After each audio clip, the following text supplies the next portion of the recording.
Assalamualaikum warahmatullahi wabarakatuh. Ketemu lagi dengan podcast Komunitas Guru Belajar Banyumas.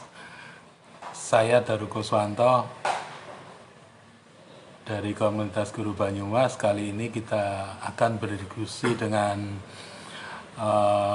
dewa saya ini, Mas Dewan Daru Ibrahim Senjahaji.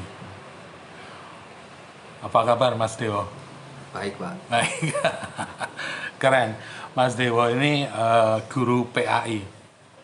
Ya, pengajar PAI di SMK Negeri 2 Purwokerto. Mas, nama sampean kok puitis sekali loh, Mas. Itu anunya Bapak. Dan ini berdampak nggak pada proses pengajaran? Kayaknya Anda juga selain penulis, juga seorang penyair juga.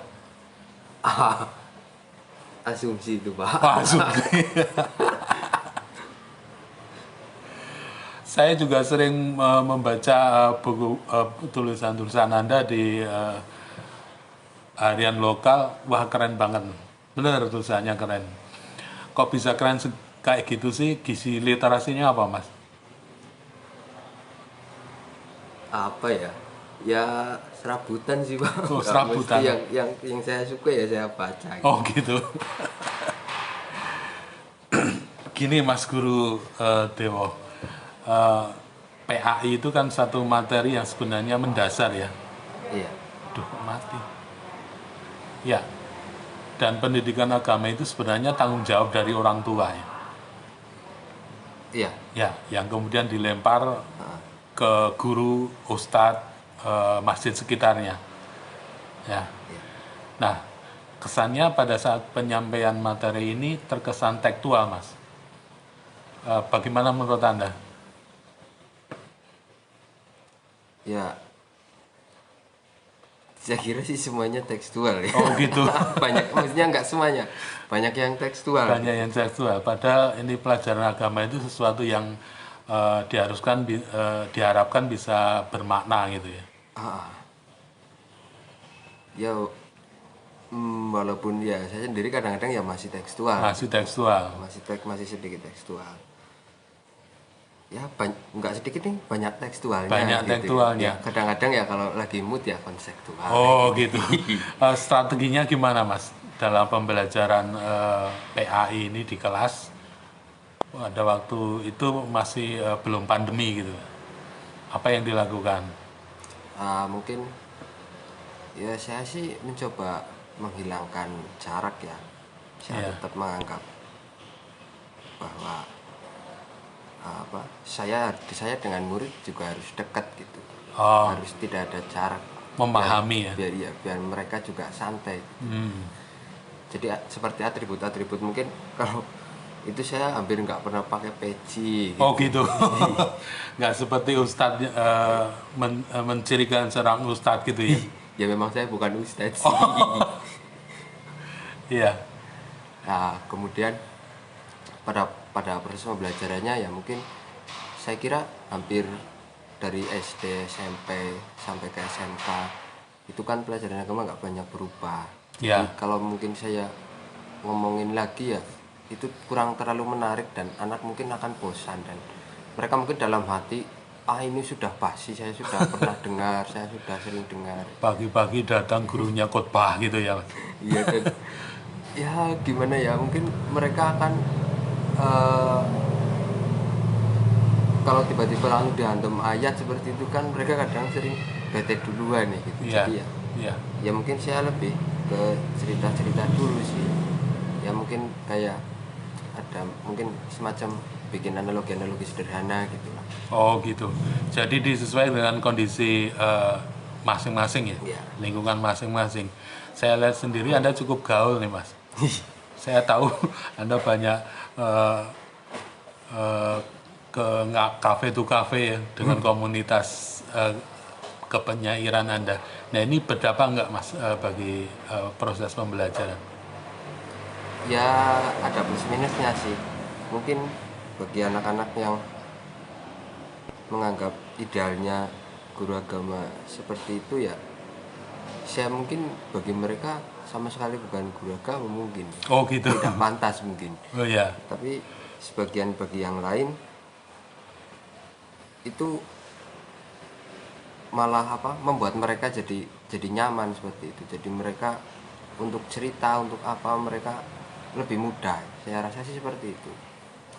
Saya sendiri lihat penampilan Anda jarang pakai peci, jarang pakai baju putih gitu. Apa ini sebuah pilihan pendekatan ya, Mas? Ya sebenarnya sih memang ya saya nggak jarang pakai seperti itu sih memang. Ya jarang pakai peci, jarang apa, dan saya pikir ini lebih tingkat nyamannya. Saya merasa diri saya nyaman ya ketika seperti ini. Ya, nyaman yang membuat siswa Anda juga nyaman dengan Anda ini. Amin, amin. Wah, luar biasa ini. Benar-benar guru gaul nih. Nah, terus strategi pembelajarannya gimana, Mas? Apa selalu ceramah, khotbah atau ceramah yang bagaimana? Saya lebih banyak ceramah sih, karena ya gimana ya, saya ceramah cuma ya seringnya saya coba masuk ke dunia mereka gitu. Oh, Apa yang mereka sedang itu sekarang. Misal kemarin saya agak kaget sekaligus bersyukur karena sebelum pandemi ini anak STM itu mengalami fenomena yang sangat luar biasa. apa itu? Jadi mereka sangat rajin sholat Jumat. Oh ya, ya, wah, ya, ya, Mereka ya. menjadi rajin sholat Jumat. Nah, saya kaget karena bulan-bulan sebelumnya tidak terlalu masif seperti itu. Ya banyak sih anak STM yang baik, ya banyak gitu ya. Ya, ya, ya. Cuman ini yang saya pikir dia agak sedikit unik. Ini juga ikut Jumatan lah. Saya cari-cari info, ternyata Kenapa itu, Mas?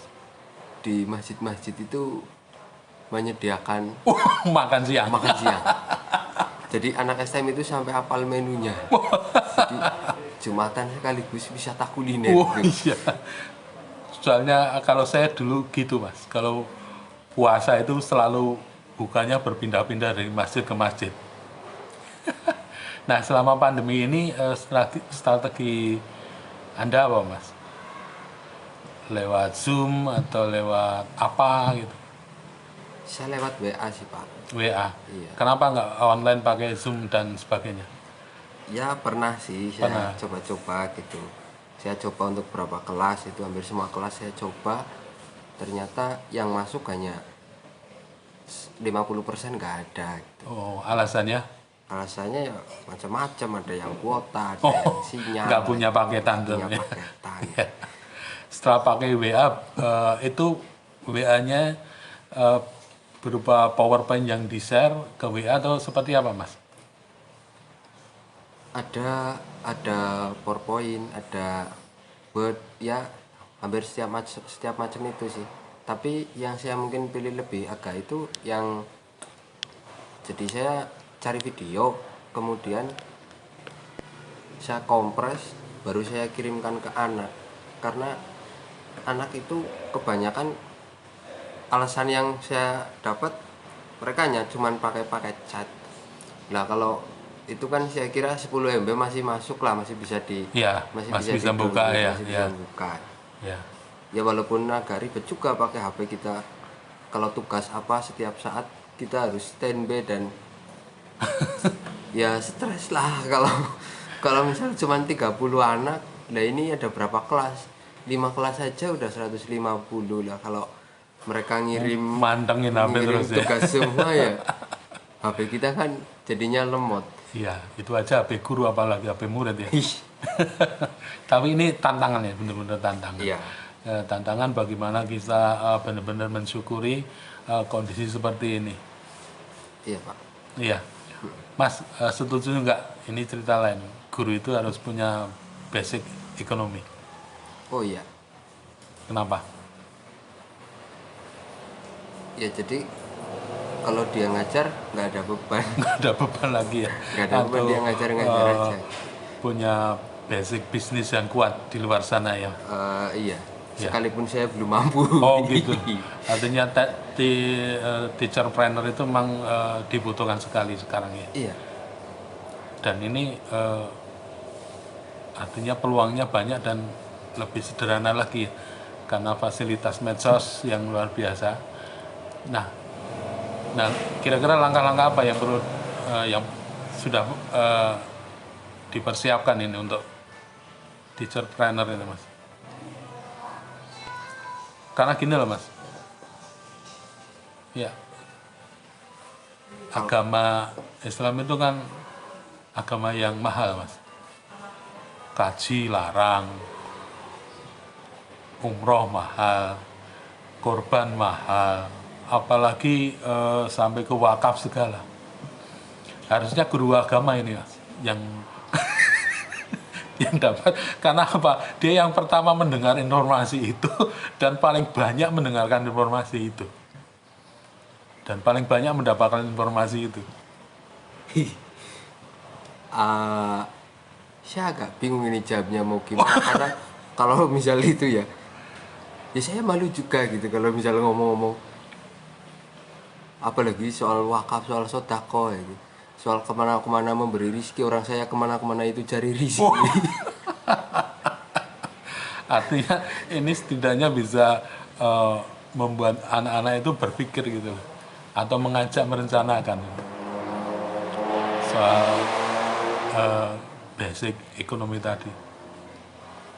Saya cuman ya kadang-kadang dalam sebuah pertemuan di kelas kayak gitu, pasti ya mungkin saya lebih banyak cerita gitu kan, Yeah. analogi-analogi, dan kadang-kadang saya nyentil-nyentil kepada anak bahwa kamu sekalipun kamu ini anak STM dan kamu misal di sekolah harus dituntut punya nilai Angka ya.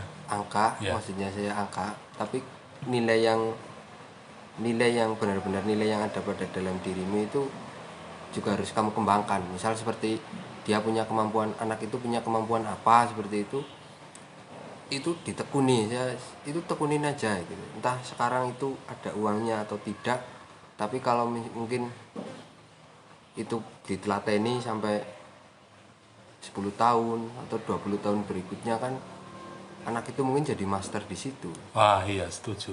Berarti yang Anda sampaikan tidak melulu tentang pelajaran fikih, tauhid dan sebagainya, tapi lebih ke adab ya, Mas. Lebih seringnya sih seperti itu. Setuju. Saya sering bilang bahwa kalau misal ada anak yang nggak ngormatin guru, ya guru itu nggak akan gila hormat, kita nggak butuh. Kalau misal kamu itu ya, kalau bagi saya kamu mau hormatin saya atau enggak ya sama aja kan ya. Cumanan kalau saya punya murid kok dia sampai nggak hormat sama orang tua kan rasanya langsa gitu Pak. Oke, benar apa yang disampaikan oleh Mas Guru Dewo Daru Ibrahim Senjaji. Terima kasih atas ngobrol-ngobrolnya. Terimalah salam kami, sekali merdeka tetap merdeka belajar. Sekali merdeka belajar tetap merdeka belajar. Merdeka. Assalamualaikum. Waalaikumsalam.